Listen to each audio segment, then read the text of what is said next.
चलो देखो, हमारा पहला इलस्ट्रेशन हो गया। अब सेकंड इलस्ट्रेशन देखते हैं, लिक्विडेशन का इलस्ट्रेशन नंबर सेकंड। देखो इसमें ये ऐसे क्यों लिखा है,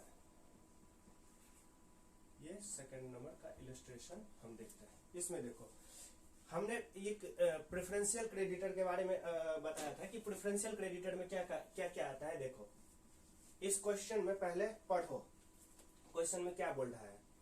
एक बोल रहा है कि a company went into liquidation whose creditors are 36,000। देखो क्रेडिटर्स कितना है कंपनी का, क्रेडिटर्स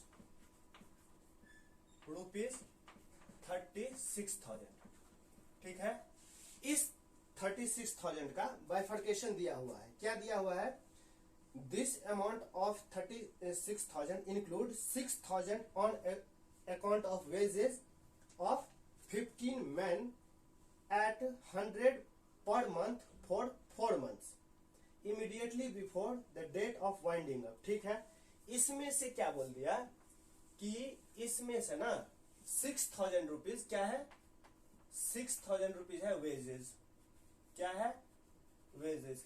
कितना वेजेस है, कितना वर्कमैन है, 15 वर्कमैन है, 15 इंटू 100 यानी कि 15 लेबर है, उसका 100 रुपीज पर मंथ का उसका वो है वेजेस है। और ये कितने मंथ का है, 4 मंथ का। तो देखो 15 से मल्टीप्लाई करेंगे तो 1500 हो जाएगा, 4 से मल्टीप्लाई करेंगे तो ये कुल टोटल 6,000 हो जाएगा ये, ठीक है। और दूसरा अमाउंट क्या बोल रहा है, immediately before the winding up, ठीक है। 9,000 being salaries of 5 employ. Salaries कितना है, 9,000 रुपीज, 9,000 ये क्या है, सैलरी, सैलरीज कितने एम्प्लॉय का, ये देखो 9,000 5 salaries of 5 months at the rate 300 per month. अच्छा 15 का ही है, ये देख लो, immediately before the date of 19,000 being the salary of 5 employee। अच्छा 5 employee का दिया हुआ है, तो ये देखो 5 employee हो गया। उसके बाद at the rate 300 per month, यानी कि इसका सैलरी 300 पर मंथ का है। और कितने मंथ का है ये, 5 प्रीवियस 6 मंथ्स का, तो ये हो गया 6 मंथ्स। ये हो गया मंथ, ये बाद में लिख देंगे। ये नंबर ऑफ एम्प्लॉय हो गया, ये हो गया इसका पर मंथ का वेज, ये नंबर ऑफ मंथ हो गया, ठीक है। और आगे क्या दिया हुआ है, सैलरीज हो गया एम्प्लॉय का, 6 मंथ का रेंट है, रेंट कितना है 3,000 का, ये देख लो। इसमें 3,000 क्या है, रेंट, ठीक है। और उसके बाद रेंट कितने मंथ का है, 6 मंथ का, लास्ट 6 मंथ का, 6 मंथ। और देखो इनकम टैक्स कितने का है, 3,000 का, रेंट अमाउंटिंग टू नहीं, इनकम टैक्स है 1,000 रुपीज का। इसमें 1,000 रुपीज क्या है, इनकम टैक्स है, इनकम टैक्स, यानी कि टीडीएस जो एम्प्लॉय के उसमें से डिडक्ट किया होगा वो है। In addition to it is estimated that company would have to pay 3,000 as compensation on two employ of injuries suffered by. अब क्या बोल रहा है, एक कंटिजेंट लायबिलिटी है 3,000 का, liability which was not accepted by the company and not included in the above set। अब क्या बोल रहा है कि इसके अलावा ये 36,000 का बाइफर्केशन दिया हुआ है, और इसके अलावा 6,000 का कंपनी के पास लायबिलिटी है, ये है एम्प्लॉय कॉम्पनसेशन। क्या है,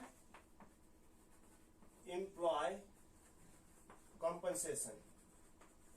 कंपनसेशन क्या होता है, कंपनी में कभी जैसे कोई दुर्घटना घटित हो गया तो उसको उस उस एम्प्लॉय को मान लो किसी को चोट लग गया या कुछ हो गया तो उसको कंपनसेशन देता है ना कंपनी जो कंपनसेशन देगा तो वो कंपनी बोला क्या उस एम्प्लॉय को, ये तुम्हारा मेरा लायबिलिटी नहीं है, तुम्हारा अपनी गलती की वजह से तुम्हें ये नुकसान हुआ है, मैं नहीं इसका क्षतिपूर्ति करूंगा, मैं कंपनसेशन नहीं दूंगा, इसलिए ये इसमें इंक्लूड नहीं किया था। लेकिन बाद में ये लिक्विडेशन का समय आया तो इसको देना पड़ा या देना पड़ेगा ही, क्योंकि ये कंपनसेशन है एम्प्लॉय को, तुम एक्सेप्ट नहीं किए थे उस वक्त, लेकिन अभी ये लायबिलिटी अभी तक तुम्हारे पास कंटीजेंट है ही, तो ये लिक्विडेटर इसको मान करके चलेगा, उसको अपना पे करेगा एम्प्लॉय को। ठीक है, अब देखो क्वेश्चन की रिक्वायरमेंट क्या है, क्वेश्चन की रिक्वायरमेंट है find the amount of preferential creditor.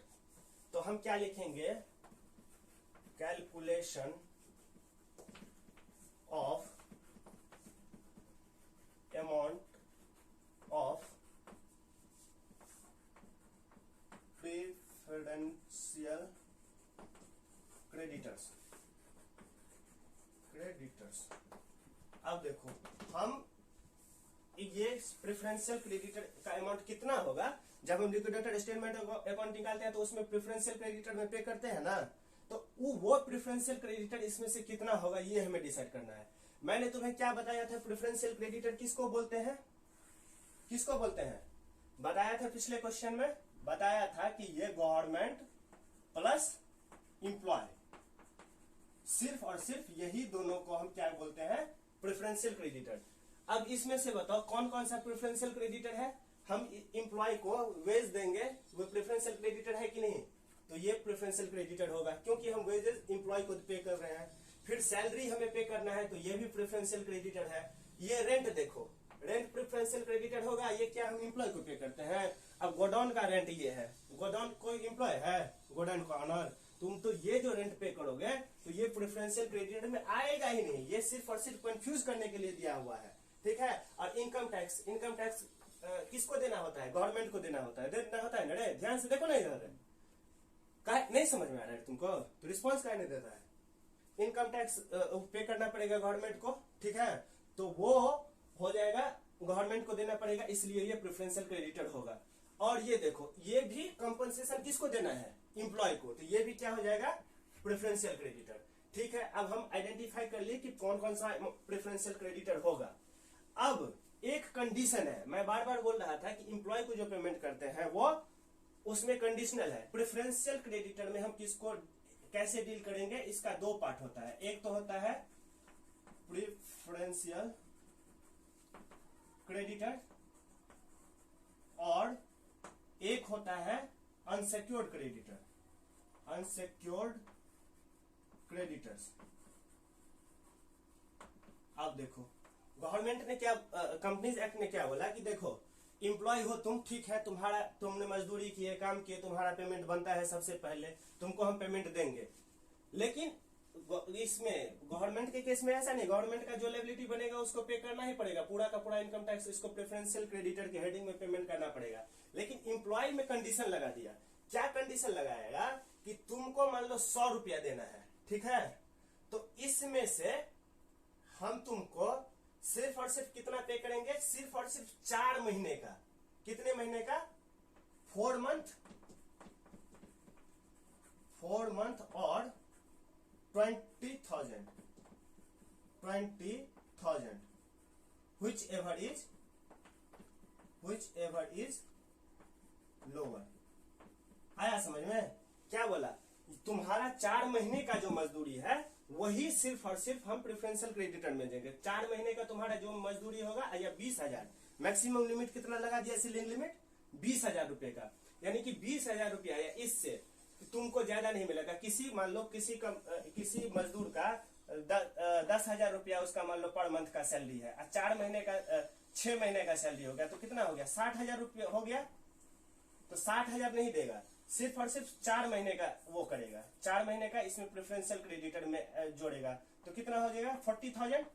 लेकिन हाईएस्ट लिमिट कितना है 20, तो इसको 20,000 ही देगा प्रेफरेंशियल क्रेडिटर में, बाद बाकी का 20,000 कहां चला जाएगा, अनसेक्योर्ड क्रेडिटर में। आया समझ में, तो ये कंडीशन है। तो अब देखो यहाँ पे हम निकालते हैं, अब हम सारा के सारा यहाँ पे लिख लिए, यहाँ पे वो समझने के लिए रहने दो। और ये देखो हम क्या करेंगे, वेजेस लो। वेजेस में हम क्या बताए थे, 4 महीने का, 4 महीने का, या देखो कुल टोटल, ये पर इम्प्लॉय का है, ये पर इम्प्लॉय का, ये जो लिमिट बताया है ना पर इम्प्लॉय, यहाँ पे कितना इम्प्लॉय है, 15 इम्प्लॉय है, 15 से 15 है, तो 15 एक एक को तो बहुत कम मिलेगा, यानी 4 महीने का 400 है, 4 महीना ही है, तो सीलिंग लिमिट ही क्रॉस ही नहीं कर रहा है, तो इसको पूरा का पूरा जो वेजेज है ये चला जाएगा प्रेफरेंशियल क्रेडिटर के अंदर। ठीक है, यहाँ पे अमाउंट दे दो, यहाँ पे अमाउंट हो गया, वेजेस 6000 चला गया प्रेफरेंशियल क्रेडिटर में। उसके बाद सैलरी,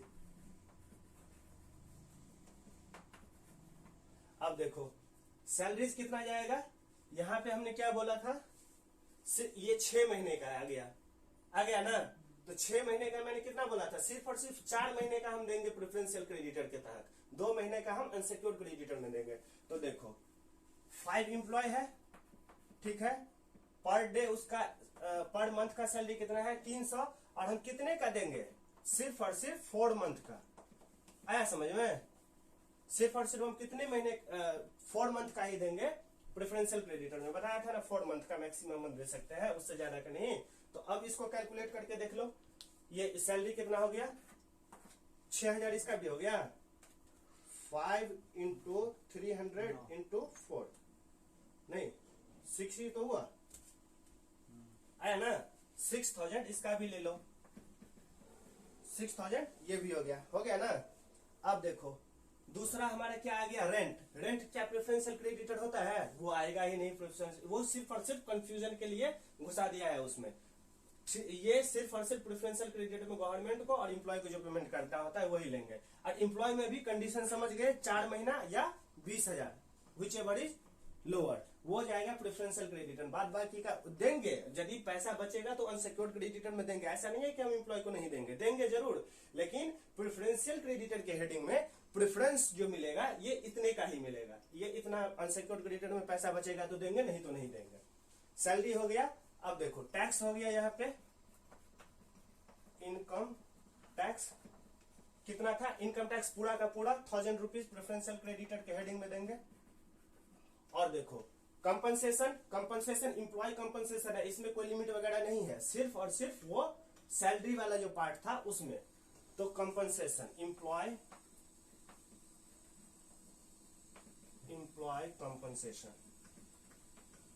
कंपनसेशन कितना आ गया 6000, तो टोटल अमाउंट कितना हो जाएगा 6000, ये आ गया 6000 था रे, ये एम्प्लॉय कंपनसेशन, एम्प्लॉय को कितना देना था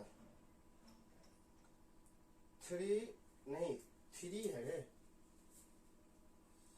1000 था, 3 कंपनसेशन इंजरी के थ्रू उसको कंपनसेशन तो उतना ही 3000 ही मिल रहा है, 6 बार तुम 6000 कहां से लिख रहे हो, उसी का लिख ली हो क्या, ध्यान नहीं देता है तुम्हारा, लगता है तुमको ध्यान नहीं देता है, नहीं रे 3000 ही है इसमें, ये आ गया तुम्हारा 3000 ही है।